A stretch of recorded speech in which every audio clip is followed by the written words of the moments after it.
Vamos efetuar duas observações complementares da parte de equilíbrio químico. A primeira diz respeito à espontaneidade de uma reação. Uma reação pode muitas vezes ser espontânea ou não. O que determina uma reação ser espontânea? Principalmente o valor da sua constante de equilíbrio. Quanto maior a sua constante de equilíbrio, maior será a espontaneidade da reação. Agora, se essa constante é alta, e isso gera uma espontaneidade, você produz uma grande quantidade de produtos. E no final, vai restar poucos reagentes. Então essa é a linha mestra do raciocínio. Se a reação é mais favorecida, produz mais produtos e sobra menos reagentes, ela é mais espontânea. Então mais produtos são formados, menos reagentes sobram. Maior será o valor da constante de equilíbrio. Então, em comparação com 5 constantes, a maior constante é a reação mais espontânea. A menor constante é a reação menos espontânea. Essa é a ideia. Beleza? Trabalhar a espontaneidade é aqui trabalhar com a constante de equilíbrio. O segundo complemento que eu queria falar, ou observação, existe uma coisa chamada grau de equilíbrio. Ela acompanha a linha de desenvolvimento de uma reação. Esse grau de equilíbrio aqui avalia para mim o rendimento dessa reação. Quanto maior for esse alfa, que eu vou chamar de grau de equilíbrio, maior será o rendimento de uma reação. Ou seja, maior será a quantidade de produtos obtidos, menor será a quantidade de reagentes que resta. Logo, mais espontâneo é o processo. Ele é dado pelo número de mols que reagiu daquela substância até atingir o equilíbrio e o número de mols inicial do processo. Veja que, nesse exemplo que eu cito, eu coloco aqui 1 mol desse reagente, quantidade inicial, e digo que reage 0,26 mols. Ou seja, o grau de equilíbrio é o número de mols que reagiu sobre o número inicial de mols daquela substância. Como é adimensional, é normalmente multiplicado por 100 para determinar esse grau de equilíbrio. Então, esta reação atinge o equilíbrio com 26%. Ou seja, teve um rendimento de 26%. Essa é a ideia do grau de equilíbrio. Vem para cá. Quando você entra aqui, o que ele está dizendo para mim? Ele está dizendo para mim que o N2O4 reagiu gerando o NO2. Então, o que eu tenho aqui? Segundo ele, você tem um reagente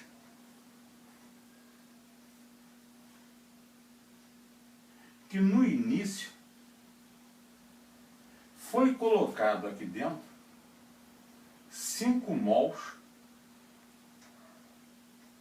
Como é um recipiente de 1 litro, já está automaticamente mol por litro. Ou seja, eu não tenho nada. Reagiu para lá, reagiu para cá. Quando atinge o equilíbrio, ele disse que resta 1,3 mols por litro disso. Espera aí. Se resta 1,3, é porque você reagiu 3,7 mols. 5 menos 1,3, 3,7.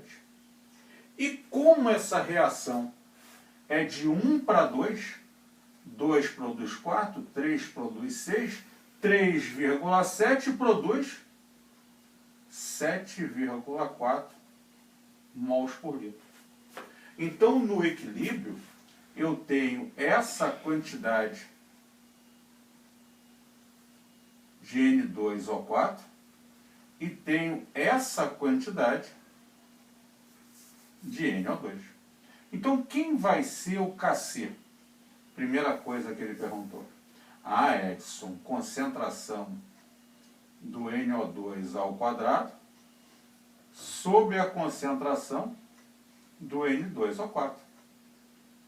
Isso vai dar 7,4 ao quadrado sobre 1,3, o que vai dar 42.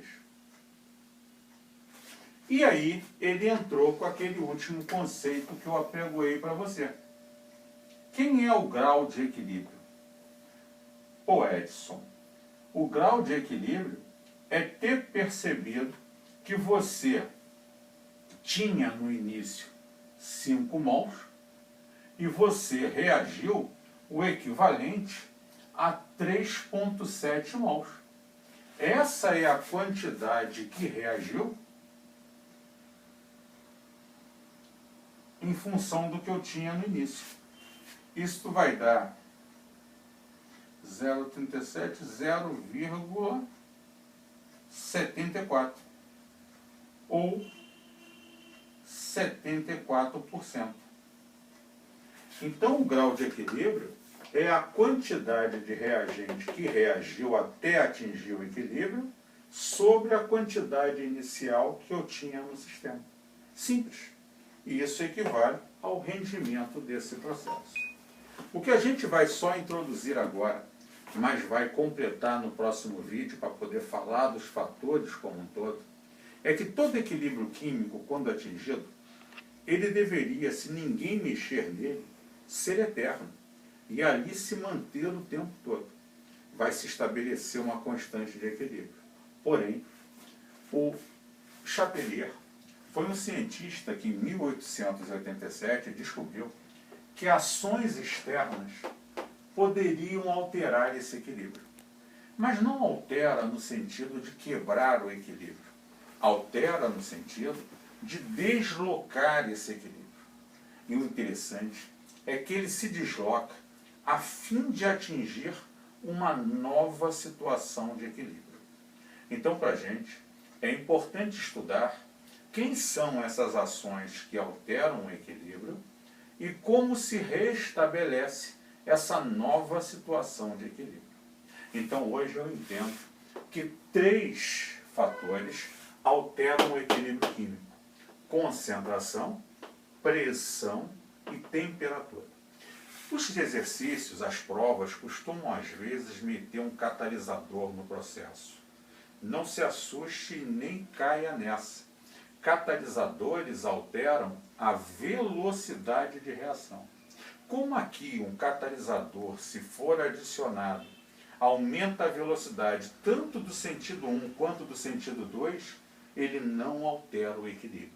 Então, catalisadores alteram a velocidade de uma reação, não alteram o equilíbrio químico, não deslocam o equilíbrio químico, pois só desloca o equilíbrio fatores que alteram uma das 2 velocidades. Ou faz a velocidade 1 ser mais rápida, ou faz a 2.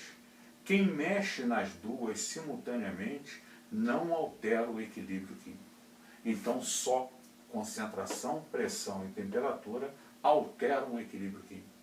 A base do princípio de Le Chatelier diz que quando um sistema que está em equilíbrio sofre uma perturbação externa, uma ação externa, uma força externa, ele se desloca, no sentido de fugir à ação dessa força, a fim de atingir uma nova situação de equilíbrio. Daqui a pouco eu vou analisar as 3 situações que alteram o equilíbrio e te mostrar como pensar em cada caso. Me aguardem, daqui a pouco a gente volta. Um abraço e até a próxima.